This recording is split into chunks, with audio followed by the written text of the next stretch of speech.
Kalau saya refleksi ya, apa yang dulu barangkali harusnya saya kerjakan?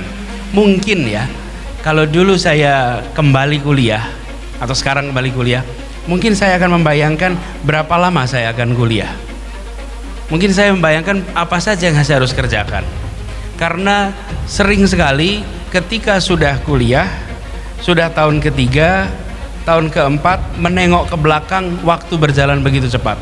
Hari ini Anda masuk semester 1, rasanya masih panjang perjalanan. Tahu-tahu semester 2, 3, 4, 5, nggak tahu lagi, sebentar lagi udah mau selesai. Begitu selesai kuliah, kesempatan pengembangan diri tidak lagi sebesar ketika Anda kuliah. Karena itu rasanya kalau merefleksi lagi ke belakang, bikin roadmap. Selama kuliah mau apa? Mau mendapatkan apa selama kuliah? Kalau bicara nilai sudah jelas, SKS sudah jelas. Yang perlu dipikirkan adalah yang di luar itu.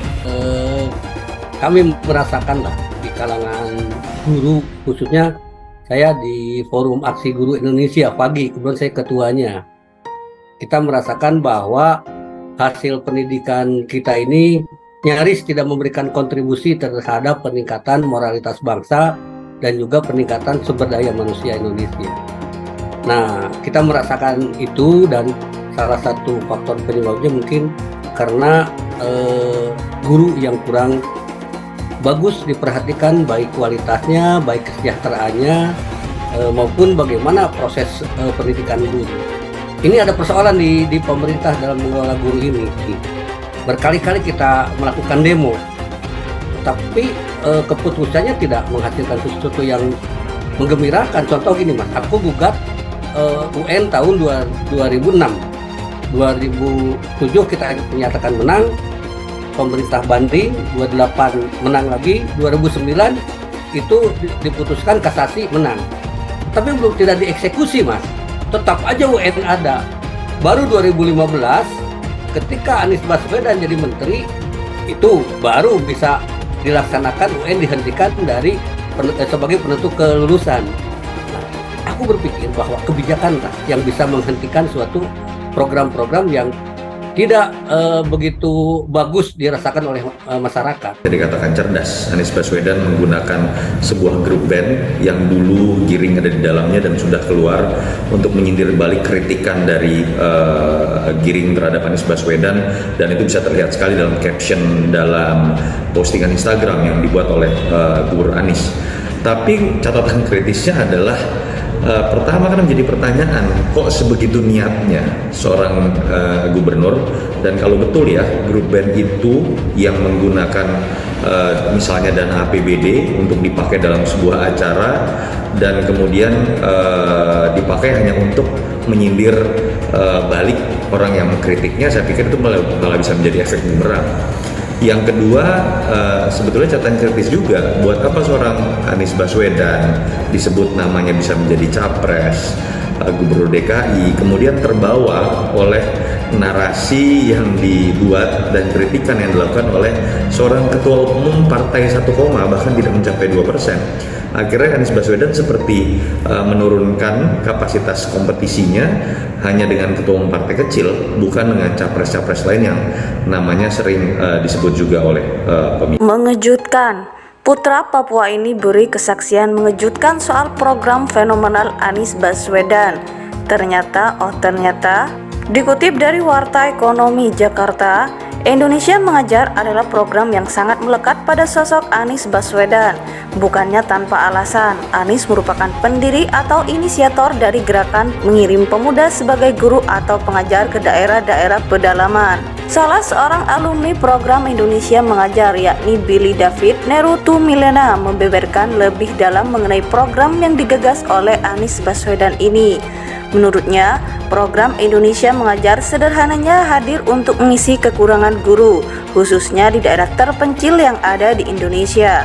Prinsipnya memang kita mengisi kekurangan guru, terutama di daerah yang secara jumlah kekurangan dan profil kedaerahan dikatakan kurang memadai seperti pulau kecil, pelosok, dan daerah terpencil, ujar Billy saat bincang bersama pemerhati pendidikan Indra Karismiaji di kanal YouTube Laman TV, dikutip Selasa 28 Maret. Putra Papua ini mengungkapkan, pemuda-pemudi Indonesia yang merupakan lulusan muda dari berbagai latar belakang yang jadi sasaran organisasi kerelawanan ini.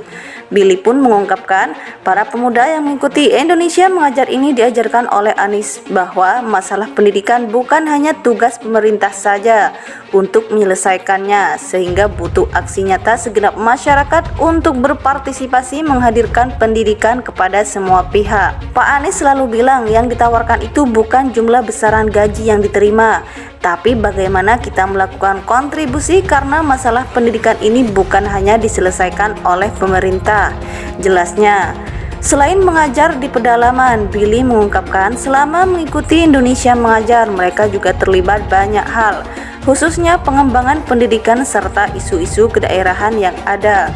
Kita sebagai anak bangsa juga dipanggil untuk mengajar dan mengabdi selama 1 tahun. Selain mengisi kekurangan guru juga berkontribusi di sektor lain, misalnya advokasi, buat terobosan ekstrakurikuler, dan masalah kedaerahan yang lain, ungkapnya. Salah seorang alumni program Indonesia Mengajar yakni Billy David Nerutu Milena membeberkan lebih dalam mengenai program yang digagas oleh Anies Baswedan ini. Menurutnya, program Indonesia Mengajar sederhananya hadir untuk mengisi kekurangan guru, khususnya di daerah terpencil yang ada di Indonesia.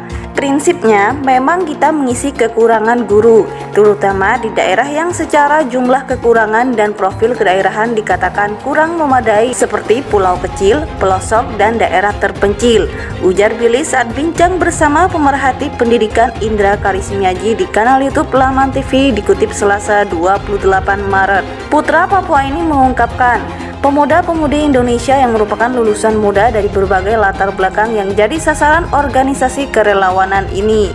Billy pun mengungkapkan, para pemuda yang mengikuti Indonesia Mengajar ini diajarkan oleh Anies bahwa masalah pendidikan bukan hanya tugas pemerintah saja untuk menyelesaikannya, sehingga butuh aksi nyata segenap masyarakat untuk berpartisipasi menghadirkan pendidikan kepada semua pihak. Pak Anies selalu bilang yang ditawarkan itu bukan jumlah besaran gaji yang diterima, tapi bagaimana kita melakukan kontribusi karena masalah pendidikan ini bukan hanya diselesaikan oleh pemerintah. Jelasnya, selain mengajar di pedalaman, Billy mengungkapkan selama mengikuti Indonesia Mengajar mereka juga terlibat banyak hal, khususnya pengembangan pendidikan serta isu-isu kedaerahan yang ada. Kita sebagai anak bangsa juga dipanggil untuk mengajar dan mengabdi selama 1 tahun. Selain mengisi kekurangan guru juga berkontribusi di sektor lain, misalnya advokasi, buat terobosan ekstrakurikuler, dan masalah kedaerahan yang lain, ungkapnya.